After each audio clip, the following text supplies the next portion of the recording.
Hello, Pirate Dave here. It is another Wednesday. It's another new comic book day, June 24th, 2026. Let's get right into it with some comic books. And up first is Absolute Wonder Woman number 21. This is being written by Kelly Thompson, and I believe we have a new artist this month in Dylan Snook. And the book opens up in the underworld in Diana's home of hell. She was raised in hell in the absolute storyline, of course. Dylan Snook really maintaining those sort of Grecian features for Diana, which is always appreciated. And this is going to be the beginning of a two-part storyline, Friends and Neighbors. I have been enjoying Absolute Wonder Woman. It's the only absolute storyline that I've been following thus far, but I may pick up some of the one-shots that are coming up. We will see. Up next is Summer of Supergirl Special. We could just call this Special 2026. Says Special number 1, but they do a summer special, I think, every year. At least I'm pretty sure they did one last year. This is the movie homage variant. You can see the little advertisement in there. Curious if Kara ends up wearing that shirt in the movie too. And of course, as DC does, they give you that A cover on the inside as well. I believe this is an anthology collection. I'm pretty sure it'll have more than one story in there, but this first story is actually going to pick up from Lobo number 4. So if you're if you're curious about where it's dropping you into here with Kara and Lobo, it's because this interaction first occurs in Lobo number 4. So if you're really interested, and I do recommend you pick that up, go and pick that up so you can read their their little fight that lands them in this courtroom here. I love that DC's having fun like that, you know. And some people will criticize the movie synergy of it all, but you know, Kara and Lobo are just two fun characters to collide against. Up next is Death Fight Forever number 5 of 5. So this is the last issue for this little mini here, and of course this has been a 90s beat 'em up pastiche mini. It certainly seems exaggerated, and you might think it's silly, especially when I open up the page and you see a snake man golfing. But really, the story does take its circumstance pretty seriously. There are some dramatic developments, and you know, our protagonists here are suffering from, you know, being wronged. And so if you're looking for a more dramatic storyline, you know, that does pastiche towards a more retro aesthetic, Death Fight Forever is really the way to go. You know, it's going to fill that void. It's not just going to make fun of the 80s aesthetic and all that. And I'm sorry, I should be getting some credits here. Andrew McLean has been creating this whole series. Each of the issues has had different artists come into it, and it looks like chapter 5 is going to be Erwin Papa. But to be honest, all these artists have maintained really the same aesthetic all the way through. I won't say that you wouldn't notice it at all between issues, but I think it's pretty seamless, at least. Lastly, for the current minis, it's kind of a small week this week, sorry, but I do have some bonuses for you. We have Vampirella Armageddon number 12. I believe this may be the last issue of this mini. And of course, in Vampirella Armageddon, Vampirella is in hell. An evil within her has awakened and broken off, and she has been on a quest to gain enough power back to face that evil, because as she believes, as one does, that evil seems to have been the source of much of her power as she knows it. And again, Vampirella Armageddon is a storyline that is separate from the Christopher Priest series. The writer, Tom Sniagowski, he has been writing his own line of Vampirella comics right alongside Christopher Priest for just about as many years. So again, if you're if you're disinterested in Vampirella because you find the Christopher Priest series to be like too complicated or just bad, maybe you think it's bad, check out Tom Sniagowski's work. Vampirella Armageddon is just the most recent and aligned with it, and includes Dark Reflections. It includes a number of the subtitled Vampirella series, such as that. So check out League of Comic Geeks for a reading list, maybe for Tom Sniagowski, and you'll get a more classically presented Vampirella in the Harris Comics sort of vein of storytelling. As for the bonus, this is an interesting one to start out with. The Leeds Comic Art Festival Anthology 2012. I guess it's presented by Thought Bubble, or the festival is called Thought Bubble. Truthfully, I only bought this because of the cover art here. Cover art, I'll use that because I'll explain in a little bit. This is Tran Nguyen. If you've been, you may know the name immediately offhand. She's been doing some amazing variants for Daredevil, Woman Without Fear. She just recently had one for Batgirl, had some for Storm, and I forget the one that she absolutely, the very latest one that she did.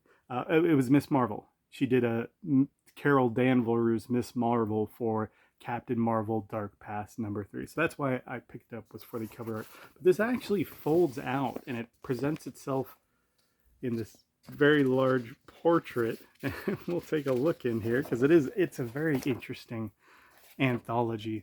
This is a UK festival, and the proceeds went to a children's charity called Barnardos,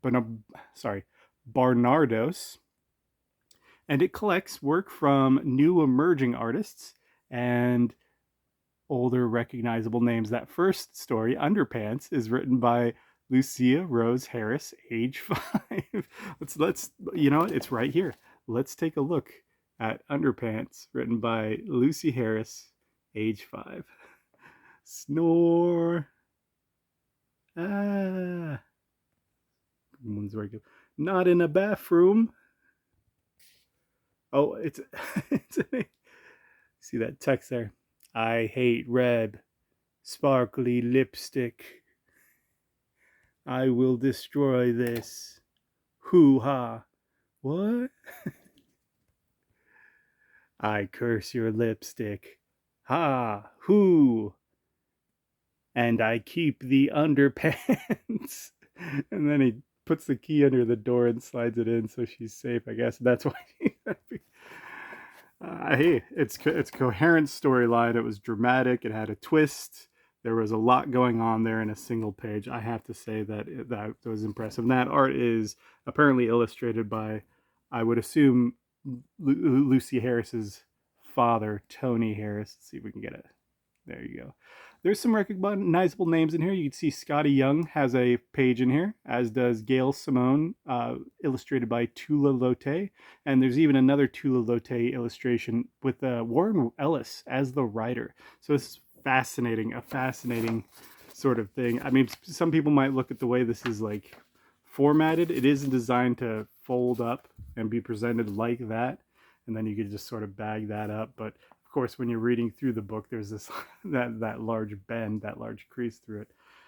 Very, very interesting way to present a comic book, and it's very, it's supersized in that way. It's like I forget what it's called, library editions, or it's that larger size of reading. So it's a curious pickup. But again, I picked it up for that Tran Nguyen cover illustration, and just so because I was skeptical. It is much different from the art that we see her do these days, but we do see that Tran Nguyen, and you see her old website there, is credited with that cover. And it does look like Tran Nguyen's work, but again, this was 2012, and maybe the illustration might have even been a while before that, right? The book was only printed in 2012, so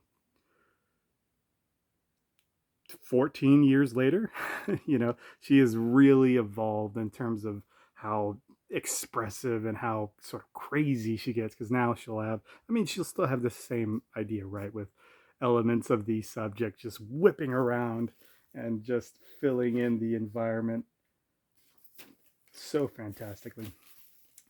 I forgot to mention all these bonus books will be from the European islands. Let's put it that way. It would be a it would be a little bit of a controversy to say they're all from the UK, because the last one is certainly not. Um, Up first, Best of 2000 AD, Volume 1 and Volume 2. I have long been wanting to get into 2000 AD. I did get the case files of Judge Dredd, Volume 1, just the very first volume, on digital years and years ago. I did not stick with it, to be honest, because it's just the first Judge Dredd comics are kind of like vastly different than, you know, what I expected Judge Dredd to be, and I imagine the character evolves beyond that at a certain point.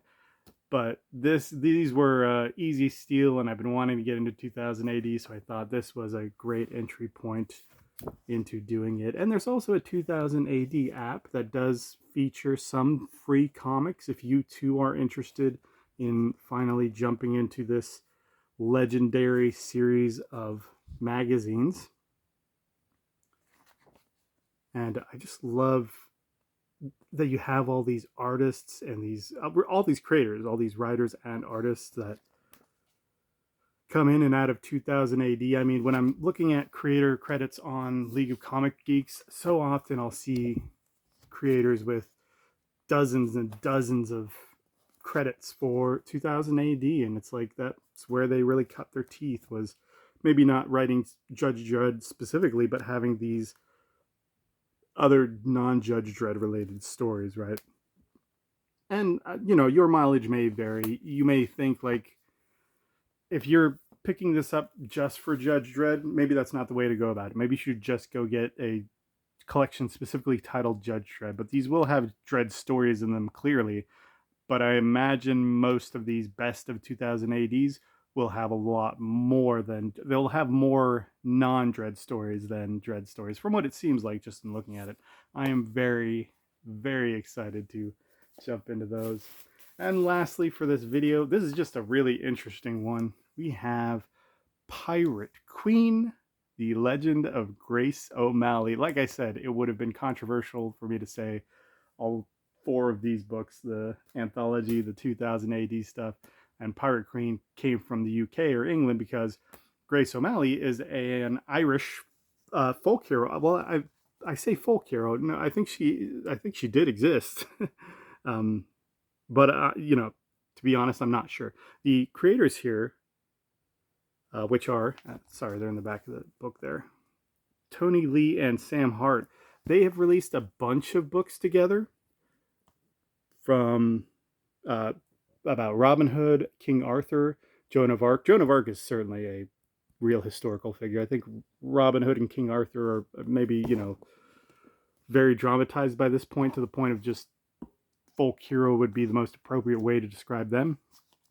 But you know, I assume Grace O'Malley is more like Joan of Arc. She's probably a real character, a real person that became a pirate. I don't know the name myself, but I am I am into pirates. I am into maritime stuff, so I am excited to get into this. And the art is, of course, pretty good. Coloring is pretty nice. This isn't the kind of like hyper detailed illustration, I would say, that, you know, that I featured last week with Forbidden Harbor. And that's not to take anything away from it. It's just, you know, it's just presenting this, I think, more economically. This is, and this is probably the worst way to say it, it looks like it's not going to be as much of a passion project as like Forbidden Harbor was, but rather something that's historical and, in, you know, perhaps the creators just found interesting alongside of King Arthur and Robin Hood and Joan of Arc. So Pirate Queen, Legend of Grace O'Malley, I'm very excited to get into that one. And that will be it for my pickups this week. I didn't have a whole lot of new books, so if anybody's watching out there and you come here for new books, sorry that I didn't have as many this week.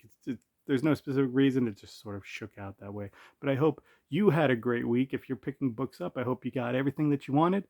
I'm planning to see Supergirl this week, so maybe I'll post a video with my quick thoughts after I see it, and hopefully, if I'm lucky, there'll be some nice swag that I'll get from seeing it as well. Till then, I'm Pirate Dave, and I'll see you next week. Bye.